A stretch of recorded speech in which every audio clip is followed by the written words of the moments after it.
ઉપસ્થિત મારા પરિવાર સમાન આપ સર્વ વડીલો, યુવાન દોસ્તો, મારી માતાઓનો, બહેનોનું દિલથી હાર્દિક અને હાર્દિક સ્વાગત કરું છું.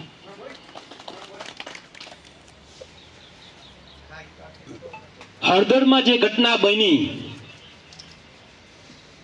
એના ભાગરૂપે તમારા દીકરાને સાથે સાથે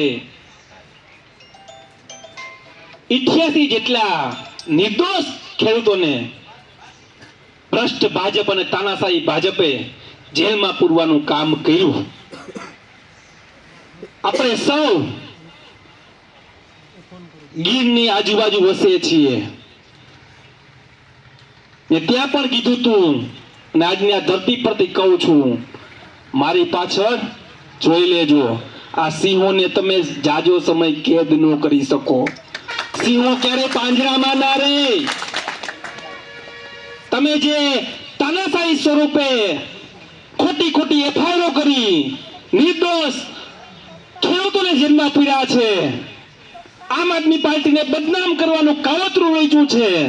સમગ્ર ઘટનાને 57 દિવસનો મારો જેલવાસ, આ દરમિયાન જે 88 લોકો ખેડૂતો જેને ભ્રષ્ટ ભાજપે આરોપીઓ બનાવ્યા, દુઃખ સાથે કહેવું પડે છે કે જે ગાડી ઉઠની પાડવાવાળા માણસો હતા એમાંનો એક પણ ઈ નથી.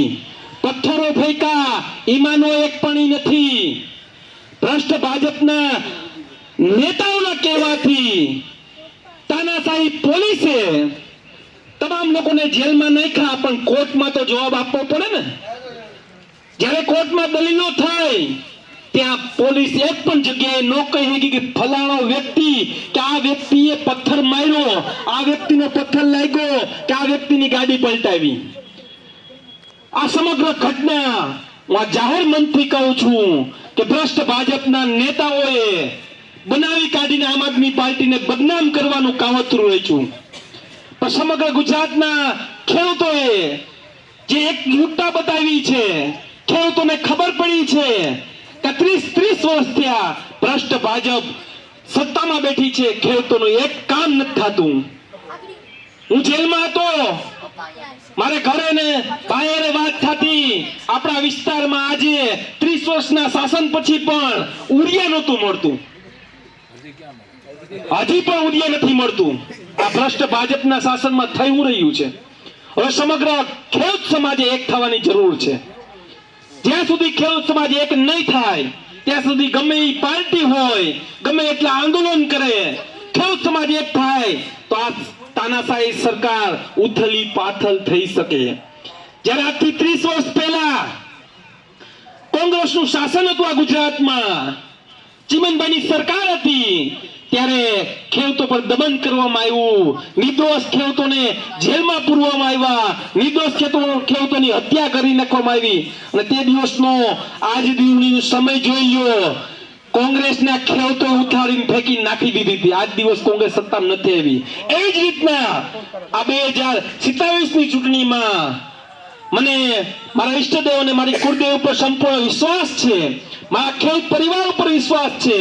આ 57 દિવસનો તમારા દીકરાએ જેલવાસ જે કાપ્યો છે, આવનારી 2027ની વિધાનસભાની ચૂંટણીમાં ભાજપ 57 સીટ ઉપર નહીં પહોંચે એટલો મને આત્મવિશ્વાસ છે તમામ ખેડૂતો પર. મિત્રો, આ ભ્રષ્ટ ભાજપના નેતાઓએ અમને જેલમાં પણ ઘણી યાતનાઓ આપવાની કોશિશો કરી, અમને તોડવાની ઘણી કોશિશો કરી અને ત્યાંથી અમને ઘણી ઓફરો પણ કરી. તમે મારા માથાના વાળ જોતા હશો, આ 1 મહિના પહેલા કપેલા વાળ છે. નિર્દોષ ખેડૂતોના સમજો પ્લાન રૂપે નિર્દોષ ખેડૂતોના અમે 38 ખેડૂતો જ્યારે જેલ બદલી કરી અને રાજકોટ જેલે આવ્યા, ને અમારા 38 લોકોના ટકા કરી નાખ્યા. જાણે કાતરો એવી રીતના ફેરવી, આપણે સૌ ખેડૂતો છીએ, બાજરો પાક્યો હોય અને ચકલાઓ ચડી જાય તો એ બાજરો ઉપરથી કેવો લાગે, એવા અમારા ટકા કરવાનું કામ કર્યું. અમારા ટકા કર્યા અમને કઈ ફરક નહોતો પડતો, પણ મારા નિર્દોષ સામાન્ય જે લોકોને રાજકારણના રોની ખબર નથી એવા લોકોના ટકા કરી ત્યારે ખેડૂતો બોલતા હતા કે આજે તમે અમારા ટકા કરાવો છો, 2027ની ચૂંટણીમાં ભાજપના તમામના ટકા કરાવી અને ઘેરે ભેગા કરી દેવાના છે. આ ખેડૂતોએ પ્રણ લીધો છે. હું આજે આપ સૌ મારો પરિવાર માનું છું. હું નાનો એવો દીકરો છું. હું સત્તા માટે આ જાહેર મંચથી કહું છું, હું સત્તા માટે ક્યારે રાજનીતિમાં આવ્યો જ નથી. મારા ધારાસભ્ય બનવું એવું મારું સપનું જ નથી, પણ મારી એક ઈચ્છાઓ છે. હું લડું છું તમારા માટે થઈને. આની પહેલા પણ જેલમાં ગયો, અત્યારે પણ તમારા હાટું થઈને, સૌ ખેડૂતો હાટું થઈને લડું છું. મારી એક દિલની ઈચ્છાઓ શું છે, કોઈક તો સારો માણસ આવે, જનતાના પોતાના હિતનું રક્ષણ કરે, જનતાના મુદ્દાઓની વાત ઉપાડે. આ તમામ નેતાઓ અત્યારે પોતાના, જે કોંગ્રેસના હોય કે ભાજપના હોય, પોતાના ઘર ભરવા સિવાય બીજું કોઈ કામ નથી કર્યું. આમ આદમી પાર્ટી સામાન્ય અને નાના લોકોની પાર્ટી છે. હું પણ એક સામાન્ય પરિવારમાંથી જ આવું છું. મને રાજનીતિમાં આવવું પણ નહોતું, પણ સંજોગો અવસાદ આવવાનું રાજનીતિમાં થયું, અને રાજનીતિમાં જ્યારે ઉતરો છું ત્યાંથી મેં મારા તમામ કામ ધંધાઓ પણ આ જનતા માટે બંધ કરીને તમારી વચ્ચે લડાઈ લડી રહ્યો છું. હું પણ આશાની ઉમ્મીદની કિરણ લઈને બેઠો છું કે કંઈક તો આ જનતા માટે સારું કરું. મારા પ્રયત્નો છે. સમય દૂર નથી. હિતાવીની ચૂંટણીઓને હજી વાર છે. 2022ની ચૂંટણી આપણે હાર્યા, સહેજ પણ ગમ નથી. પહેલી વખત ચૂંટણી લડતા 35,000 મત એક નાના એવા છોકરાના જેની ઉંમર 35 વર્ષ હતી પણ નહીં, એને આ જનતાએ મત આપ્યા છે. હવે આવી છે તાલુકા પંચાયત અને જિલ્લા પંચાયતની ચૂંટણીઓ. તાલુકા પંચાયત અને જિલ્લા પંચાયતની ચૂંટણીઓ અહીં બેઠા એમાંથી હું ઘણાને જોઉં છું. જિલ્લા પંચાયત અને તાલુકા પંચાયતના સદસ્ય બનશે એવું મને સંપૂર્ણ વિશ્વાસ છે. પણ એના માટે આપણે કમર કસવી પડશે, લોકો વચ્ચે જવું પડશે, લોકોના મુદ્દા ઉઠાવવા પડશે. આપણા મુદ્દાઓ નહીં, લોકોના દિલના મુદ્દાઓ ઉઠાવવા પડશે. જે લોકો જે પરેશાન થઈ રહ્યા છે એના મુદ્દાઓ ઉઠાવવા પડશે. આજે આપની બધાની વચ્ચે તમારી પાસેથી મારે એક આશ્વાસન પણ જોઈએ છે. હું ટૂંક જ સમયમાં ઘરે નથી બેઠી રહેવાનો. વધીને 2 થી 5 દિવસમાં આયોજન કરી તમારો સાથ અને સહકાર માંગુ છું. સમગ્ર માંગરોળ વિધાનસભામાં ખેડૂત એકતા યાત્રા લઈને નીકળવા માંગુ છું. તમે બધા સાથ અને સહકાર આપશો ને? તાકાતથી આપવો પડશે ભાઈ. એકલા પિયુષ પરમાર થયો કઈ નહીં થઈ શકે, બધાને પિયુષ પરમાર બનવું પડશે. ખેડૂત એકતા યાત્રાનો મતલબ એક જ છે કે મારો ખેડૂત પરિવાર અત્યાર સુધી અલગ અલગ જાતિના નામ ઉપર વેરવિખેર કર્યો, કોમના નામ ઉપર વેરવિખેર કર્યો, પણ સમય એવો છે હું આજથી એ પણ જ્યારે મારી યાત્રા શરૂ થાય ત્યારથી એ પણ કરવાનો છું. ને તમને પણ વિનંતી કરું છું, ત્યારથી યાત્રા શરૂ થાય તમારા સોશિયલ મીડિયામાં, ફેસબુક, ઇન્સ્ટાગ્રામ તમામ હોય તો આપણી ઓળખ એક જ આપો. હું હવે ખાલી માત્ર પિયુષ પરમાર નહીં, મારા નામની આગળ કાલથી જ ખેડૂત પિયુષ પરમાર લગાવવાનો છું, અને તમે પણ ખેડૂત તરીકે આગળ પોતાનું નામ લગાડો એવી નમ્ર વિનંતી કરું છું. ખેડૂત એક થાય તો કોઈ તાનાશાહી નહીં કરી શકે. કોઈ સરકારો ગમે એવી આવશે તો તમારે એ સરકારો તમારી પાસે ઝૂકવા આવવું પડશે. જો ખેડૂત એક થઈ ગયો તો કેમ અમારો પ્રશ્ન છે ભાઈ હલ કર, બાકી તારી સરકારને ઉઠાડી ફેંકીશું. ખેડૂત એક થવો જોઈએ, અને પાર્ટીથી વિશેષ મારો ખેડૂત પરિવાર એક થાય એના માટે સમગ્ર વિધાનસભામાં ખેડૂત એકતા યાત્રા લઈને નીકળવાનો છું. એમાં સમગ્ર માળિયાહાટીના અને વિધાનસભાના તમામ લોકોને વિનંતી કરું છું. હું તમારી એક એક ઘેરે આવવા માંગુ છું, તમારી વાત સાંભળવા માંગુ છું, તમારી રજૂઆત જાણવા માંગુ છું, તમારા પ્રશ્નો હું છે એ જાણવા માંગુ છું. અને આવનારી તાલુકા પંચાયત અને જિલ્લા પંચાયતની ચૂંટણીઓમાં ભાજપ અને કોંગ્રેસ એમના પોતાના મતયાઓને ટિકિટ આપશે. હું આ જાહેર મંચથી કહું છું, આમ આદમી પાર્ટીનો એક એક કાર્યકર અમે લોકોની વચ્ચે જઈ ગામ કેસે એને ઉમેદવાર બનાવવાના છીએ. અમારો છે એટલે ઉમેદવાર નહીં, જનતા એમ કે આ ઉમેદવાર વ્યક્તિ સારો છે, આ લોકોનું કામ કરી શકશે, એને આમ આદમી પાર્ટી ટિકિટ આપશે. ગામે ગામે જઈને અમે આ શરૂઆત કરવાના છીએ. પેલા કીધું એમ કાલ સવારે મારા પરિવારમાં જ કોઈ ટિકિટ લેવાની વાત આવે તો જનતા એમ કે ભાઈ નથી દેવાની ટિકિટ, તમે આને જ ચૂંટણી લડાવો. હું તમને છાતી ઠોકીને કહું છું, પિયુષ પરમાર એમાં પાછી આની નહીં કરે. કદાચ મારો હગો ભાઈ હશે ને તો એની ટિકિટ કાપી હશે ને કાપી નાખીશ. મારે આ ભ્રષ્ટ ભાજપને હરાવી છે. ભ્રષ્ટ ભાજપે તાનાશાહીઓ ખૂબ કરી છે.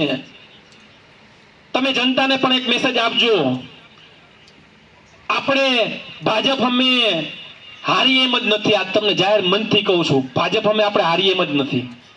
પણ એનો બીજો ભાઈ બેઠો છે કોંગ્રેસ. અત્યાર સુધી બે મિલ ભાડીગત કરીને કામ અકાવ્યું છે. કોંગ્રેસ ક્યાંય માળિયા હાટીના તાલુકામાં રેસમાં નથી. માળિયા હાટીના તાલુકામાં એક સીટ પણ કોંગ્રેસ જીતે એવી પરિસ્થિતિઓમાં નથી, બધાને ખબર છે. ઉમેદવારો કોંગ્રેસને ભાજપ વાળા આપશે. તમારે જનતા વચ્ચે મેસેજ લઈને જવાનો ઈ છે કે કોંગ્રેસનો ઉમેદવાર ભાજપનો જ ઉમેદવાર છે. અમારી લડાઈ સીધી ભાજપ સામે છે. તમે મતનું ધ્રુવીકરણ કરશો. 2022માં જે થયું, માંગરોળ વાળાના સાક્ષીઓ છે, જે ભૂલ માંગરોળ વાળાએ કરી હવે માળિયા હાટીના વાળા કરશે તો ખામિયા તો ભોગવવાનો વારો આવશે. ત્યાં સત્તામાં કોંગ્રેસ પેલા હતી, અત્યારે કોણ બેહી ગયું? ભાજપ. એટલે મારી વિનંતી છે, સત્તામાં ભાજપ બેહે કે કોંગ્રેસ બેહે મને મતલબ નથી કે આમ આદમી પાર્ટી બેહે, હારો માણા કોક તો બેહાડો કે જનતાના બે પ્રશ્ન સાંભળે. કોઈના સાંભળતા નથી, કોઈના ફોન ઉપાડતા નથી. આ તમામ લોકો સત્તા સુધી પહોંચી જાય છે તો ક્યાંક ને ક્યાંક આપણા જેવા હારા માણસોની પણ ભૂલો છે કે જાગૃત કરવાનું કામ કોણ કરશે? આપણે મત રૂપી આશીર્વાદ જનતા પાસે માંગવાનો સમય આવશે ત્યારે જાઉં, પણ જનતાને એક જ વાત કહેવાની છે, તમને યોગ્ય લાગે તો અમને મત આપજો. અમારા મુદ્દાઓ આ છે, અમે આ મુદ્દા ઉપર ચૂંટણી લડવાના છીએ. તમારા મુદ્દાઓની વાત કરવાની છે. ભાજપ જે વાત કરે આપણે એનાથી મતલબ જ નથી. ક્યાંય આપણે ઘેરે ઘેરે પહોંચવું પડશે. એક એક ઘેરે જઈને એક માણસે 100 માણસનું કામ કરવું પડશે, ત્યારે ભ્રષ્ટ ભાજપને હરાવી શકશું. ને આજે આ મંચથી મીડિયાઓ છે ત્યારે એ પણ જાહેરાત કરું છું કે આમ આદમી પાર્ટી આવનારી તાલુકા પંચાયત અને જિલ્લા પંચાયતની ચૂંટણીમાં એક પણ ભજીયા પાર્ટી નહીં કરે. એક પણ કોઈને દારૂનું ચપટું કે કોઈ પણ દારૂનું વેચાણ જે કરશે એ કરવાના કરે, પણ આમ આદમી પાર્ટી એક પણ ભજીયા પાર્ટી કર્યા વગર ચૂંટણી લડવાની છે. મકસદ મારો સાફ છે. અત્યાર સુધી ભ્રષ્ટ ભાજપે અને કોંગ્રેસે ભજીયાઓ ખવડાવીને 400 ગ્રામ ભજીયા કરીને મત લઈ ગયા છે. આપણે ભજીયા ખવડાવવા નથી, આપણે જનતાના કામ કરવા છે. જનતાને યોગ્ય લાગે તો મત આપે, અને ભજીયા વાળા ખાઈને એને મત આપવો તો ભલે આપી દે, આપણે કઈ વાંધો નથી. આપણો એક મકસદ સાફ છે. આપણે ઈમાનદાર રાજનીતિ લઈને નીકળ્યા છીએ. લોકોના કામ કરવા માટે રાજનીતિમાં આવ્યા છીએ. ભ્રષ્ટાચાર કરવા માટે રાજનીતિમાં નથી આવ્યા. આજે મારી દીકરી પણ અહીંયા હાજર છે.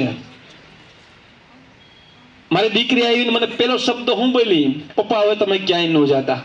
આ મારા દીકરી મારાથી ક્યારેય હું બહાર જાઉં ને તો મારી દીકરીને ભેગો લઈ જાતો. ભાઈ વાત કરી 57 દિવસો કાઢવા અઘરા, જનતા માટે લડવા નીકળ્યા ત્યારે જરા પણ ન હોય, પણ પરિવારની ચિંતાઓ કોને નથી? અહીં સૌ બેઠા છે. ક્યાંક ને ક્યાંક મારે આજે દુઃખ સાથે કહેવું પડે છે, મારો આજે ઘણા 4-5 ખેડૂતોને મારા સાથીઓ પ્રવીણભાઈ રામ અને રાજુભાઈ કરપડા આજે પણ ખેડૂતો માટે જેલ કાપી રહ્યા છે. જો ખેડૂતો એકજૂટ નહીં થાય તો આવા નેતાઓ ક્યાં સુધી લડશે? ક્યાં સુધી પોતાના પરિવારથી દૂર રહી, પરિવારોની ચિંતા કર્યા વગર આજે એ જેલવાસ કાપી રહ્યા છે? તો કોના માટે? ખેડૂતો માટે. ખેડૂતો હાટું થઈ ખારું થાય. એટલે વિનંતીને આગ્રહ કરું છું, પરિવાર આપ બધાને પણ છે, પણ ભ્રષ્ટ ભાજપે તાનાશાહીઓની માયા મૂકી છે. અંગ્રેજો પણ આવી તાનાશાહીઓ નહોતા કરતા. એની સામે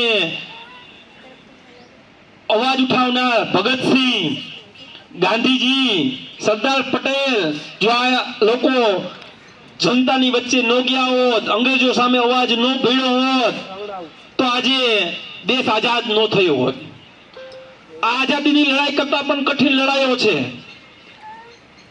ભ્રષ્ટ ભાજપ જેલમાં મોકલે તો આજે પણ આ મનથી કહું છું, હજી પણ જેલમાં મોકલવા એટલા મોકલજો, પણ જનતા માટે આ જ્યાં સુધી આ પ્રાણમાં પ્રાણ છે ને ત્યાં સુધી જનતા માટે લડવાનું છે. એ વાત નક્કી છે.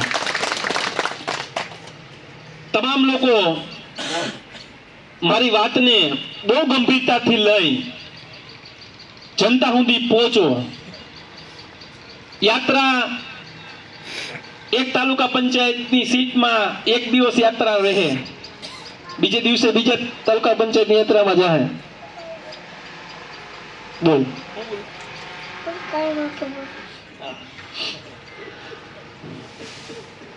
એક તાલુકા પંચાયતની સીટમાં એક દિવસ, એમ કુલ 20 તાલુકા પંચાયત માળિયામાં છે ને 5 તાલુકા પંચાયત માંગરોળ જિલ્લા પંચાયતની સીટમાં છે. 25 થી 30 દિવસનો આપણો આખો કાર્યક્રમ ગોઠવીએ છીએ. તમામ લોકો, મારાથી કઈ ભૂલ થતી હોય, અહીં વડીલો બેઠા છે, નેતા તમે બનાવ્યો છે, તમે વિધાનસભાની ચૂંટણીમાં મહેનત ન કરી હોત, તમે તમારું લોહી અને પરસેવો ન વેળો હોત, તો આ ગામના ને સૌ ખબર છે ને, અનિકભાઈ તો મારા જૂના મિત્ર છે, મારા પપ્પાના વખતના સંબંધો છે ચડકાના લોકો સાથે. પિયુષ પરમાર કે પિયુષભાઈ તો આ માંગરો માળિયાની જનતાએ મને બનાવ્યો છે. બાકી મને આખું ગામ, આજે પણ મારા ગામમાં સરપંચ હાજર છે, પીલો કહીને જ બોલાવે છે ને મને એ બહુ ગમે છે. મારે મોટું ક્યાંય નથી થવું, મારે અન્ય સામે લડવું છે. કાલ સવારે ભાજપ એમ કે તમામ ખેડૂતોના દેણા માફી કરી નાખીએ તો એના પણ વખાણ કરવા માટે હું તૈયાર છું. ભાજપ કાલ સવારે આ માળિયાહાટીના તાલુકામાં 10 વર્ષથી તાલુકા પંચાયતમાં બેઠા છે, જે નાના અને મધ્યમ લોકો છે, આજે પણ કોઈને પ્લોટ નથી મળ્યા, તમામ લોકોને પ્લોટ આપી દે તો હું એમના પણ વખાણ કરવા માટે તૈયાર છું. તાલુકા પંચાયતની બોડી પાસે કેટલા પાવરો છે. છેલ્લા 10 વર્ષથી મારા ભાઈ મોટા ભાઈ દીપકભાઈના નેતૃત્વમાં 5 વર્ષનું તાલુકા ગ્રામ પંચાયતનું શાસન સરપંચ તરીકે, અને અત્યારે અમારા કિશોરભાઈના નેતૃત્વમાં દીપકભાઈને બે સાથે મળીને ગ્રામ પંચાયત હલાવે છે. મેં જાણ્યું, જોયું, આ માળિયાહાટીના તાલુકામાં એક ગળોદર એવું ગામ છે કે જ્યાં સામાન્ય અને નાના લોકોને પ્લોટિંગ ફાળવવામાં આવ્યા છે. બાકી એક જગ્યાએ પ્લોટિંગ જ નથી ફાળવવામાં આવ્યા, કારણ કે ભણેલા જ નથી તો કેમાં ખબર પડે કે કેમ પ્લોટ ફળવાય, અધિકારીઓ પાસેથી કેમ કામ લેવાય. પ્રધાનમંત્રી આવાસ યોજનાના પણ એટલા મકાનો મંજૂર થયા છે જે માળિયાહાટીના તાલુકામાં નહીં પણ જુનાગઢ જિલ્લામાં નથી થયા. એટલે વિનંતીના મારો સૌને આગ્રહ છે કે હવે બેઠો રહેવાનો સમય નથી.